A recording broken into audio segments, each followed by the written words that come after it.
Bienvenue sur Passionné de Novella, vous regardez Les Noces de Zara épisode 26, mais avant de commencer, abonnez-vous et activez la cloche de notification pour ne rien rater, n'oubliez pas d'aimer la vidéo.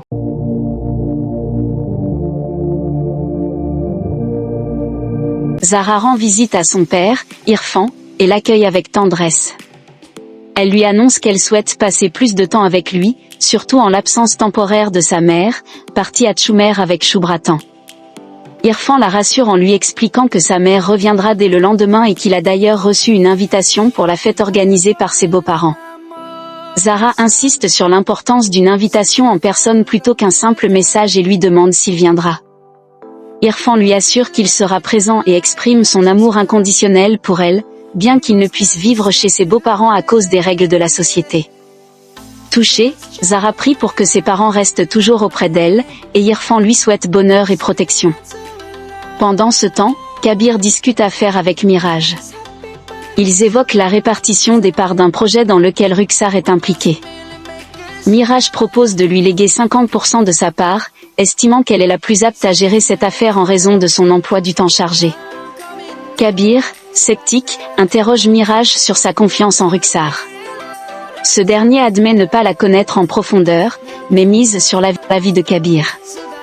Finalement, Kabir accepte et demande à Miraj d'imprimer les documents, espérant conclure l'accord dans la journée. Miraj insiste sur le fait qu'ils sont partenaires et non de simples collègues, l'invitant à adopter un ton plus amical. Sur le chemin, le taxi de Zara s'arrête brusquement à cause d'une crevaison. Le chauffeur l'informe du problème et lui conseille d'appeler un autre taxi. De son côté, Kabir organise la suite des événements avec Miraj. Il lui explique qu'ils doivent d'abord passer à la mairie avant de se retrouver à la soirée. Miraj accepte et ils se séparent en se donnant rendez-vous plus tard.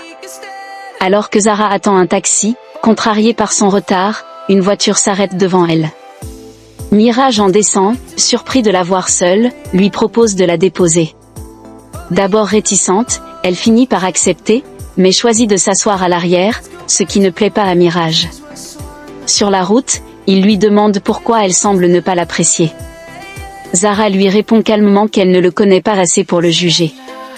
Il insiste sur le fait qu'elle doit être méfiante quant à son partenariat avec Kabir, mais elle lui affirme qu'elle soutient son mari dans ses projets et qu'elle est prête à tout pour son bonheur. Miraj, impressionné, lui avoue qu'il la respecte depuis longtemps. Zara lui demande alors un service, qu'il accepte sans hésitation. Plus tard, la fête bat son plein chez les Ahmad. Miraj arrive avec Zara et échange quelques mots avec elle, sous le regard furieux de Ruxar. Kabir les rejoint et salue chaleureusement son ami, lui demandant la raison de son retard. Miraj s'excuse et plaisante sur son statut d'invité tardif. Imran le rassure en affirmant que sa présence est l'essentiel. Pendant ce temps, Rima, intriguée, interroge Zara sur la situation, mais cette dernière lui dit de patienter. De son côté, Ruxar, prête à descendre les escaliers, est interrompue par Ayesha, qui l'emmène vérifier la nourriture. Troublée, Ruxar se demande pourquoi Miraj semble agir différemment de ce qu'elle imaginait. Enfin, Irfan arrive à la fête et Zara l'accueille chaleureusement. Une femme, admirative, s'exclame qu'elle aimerait avoir une fille comme Zara, soulignant sa capacité à gérer la maison et les événements. Une autre femme ajoute que sa propre fille rêve de lui ressembler. Touchée, Ayesha embrasse Zara sur le front et exprime sa fierté, avant d'inviter les convives à s'installer. Pendant la fête, Zara remarque que Ruxar échange des messages avec Miraj.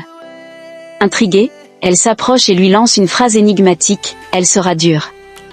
Ruxar, déconcerté, demande de quoi elle parle, mais Zara reste vague et ajoute avant de partir, « Par cette voie, je veux dire ce contrat ». De l'autre côté, Irfan demande à Kabir de réciter l'invocation. D'abord hésitant, Kabir tente de lui laisser l'honneur, mais Irfan insiste. Finalement, Kabir s'exécute sous le regard des invités.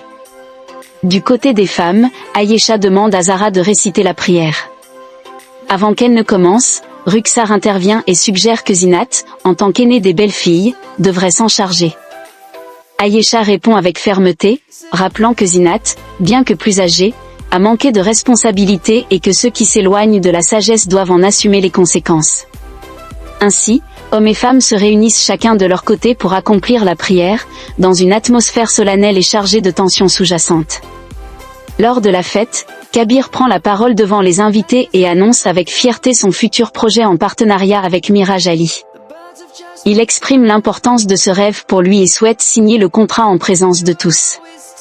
Avant que cela ne se fasse, Miraj intervient et révèle une surprise. Après avoir discuté avec Zara lorsqu'il l'a aidé sur la route, il a pris conscience des défis rencontrés par les femmes et a décidé de modifier le contrat sans en informer Kabir. Il annonce ainsi 2 changements majeurs, il doublera son investissement et inclura Zara dans le projet. Kabir, surpris, lui reproche d'avoir agi sans l'en avertir. Miraj reconnaît son erreur mais insiste sur l'importance de la participation de Zara pour le bien de la communauté. Pour prouver sa bonne foi, il déchire le contrat et propose de recommencer à zéro. Il laisse alors Kabir face à un choix. Permettra-t-il à Zara de rejoindre le projet? Kabir, troublé, demande du temps pour réfléchir. Miraj acquiesce et lui souhaite une bonne nuit. En quittant la maison, Rukhsar court après Miraj, furieuse qu'il ait pris cette décision sans la consulter, d'autant plus qu'elle considère Zara comme une rivale. Miraj évite la confrontation et promet d'en parler plus tard. Zara arrive à son tour et, avec ironie, interroge Rukhsar sur son changement d'attitude. Elle rappelle à Rukhsar qu'elle l'avait défié d'empêcher la signature du contrat précédent et lui lance maintenant un nouveau défi, empêcher la signature du prochain. Rukhsar, déstabilisé, murmure que Kabir refusera sûrement. Zara lui rappelle avec assurance que Kabir est son mari et que son choix ne la concerne pas. Rukhsar, anxieuse, tente alors de passer un appel, mais se rend compte que le téléphone de son interlocuteur est éteint. Kabir, troublé par la proposition de Miraj, revoit ses paroles résonner dans sa tête. Lorsqu'il retrouve Zara, il l'interroge, a-t-elle demandé à être incluse dans le projet? Zara, surprise, lui explique qu'elle n'a fait qu'exprimer honnêtement son avis à Miraj. Son seul souhait est de voir le rêve de Kabir se réaliser, car ce projet représente bien plus qu'un simple engagement, c'est l'aboutissement de ses aspirations pour les enfants de leur communauté. Elle lui rappelle que la décision finale lui appartient et qu'elle le soutiendra quoi qu'il choisisse. De son côté, Rukhsar fulmine en cuisine, se demandant comment Zara a réussi à influencer Miraj. Zara apparaît soudain et la provoque avec malice, lui offrant même son téléphone pour tenter de joindre Miraj, qui ignore ses appels. Rukhsar, furieuse, lui promet que si le contrat n'est pas signé, elle regrettera amèrement son arrogance. Plus tard, lors du dîner, Shahbaz interroge Kabir sur son avis concernant le contrat. Il lui fait remarquer que si Zara peut travailler avec lui au conseil de la charia, pourquoi ne pourrait-elle pas être impliquée dans ce projet? Kabir, intérieurement déchiré, rejette cette idée. Il ne s'agit pas du conseil, mais de son rêve, et cette fois, ce n'est pas son père qui dirige, mais lui-même. Alors que Kabir s'apprête à sortir, Zara lui demande s'il compte l'emmener ou si elle doit prendre un taxi. Il lui fait signe de monter, mais en découvrant qu'un pneu est crevé et que toutes les autres voitures sont indisponibles, il décide finalement d'appeler un taxi pour Zara et l'accompagner lui-même. En route, Zara plaisante sur l'idée d'acheter une mobilette pour se rendre ensemble aux réunions, ce qui amuse légèrement Kabir avant qu'il n'arrive à destination. En entrant dans la salle de réunion, ils sont immédiatement attirés par les pleurs d'un enfant et les sanglots d'une femme en détresse. Kabir interroge Khalid, qui explique que le mari de cette femme s'est suicidé, laissant derrière lui 4 enfants. Désespérée, la veuve supplie Kabir de lui trouver un travail. Zara lui demande si elle a reçu une éducation, mais la femme secoue la tête, elle s'est mariée jeune et n'a jamais eu l'opportunité d'étudier. Kabir tente de la rassurer et lui donne de l'argent en guise d'aide immédiate, mais Zara l'interpelle. Donner de l'argent ne résoudra rien sur le long terme, insiste-t-elle. Si cette femme avait eu accès à l'éducation, elle n'aurait pas eu à supplier ainsi. Elle souligne que ce ne sont pas seulement les enfants qui ont besoin d'un avenir meilleur, mais aussi les femmes de leur société. Pendant ce temps, Miraj arrive chez Kabir mais est intercepté par Rukhsar, qui le confronte sur son silence et lui rappelle que le contrat ne doit surtout pas être signé aujourd'hui.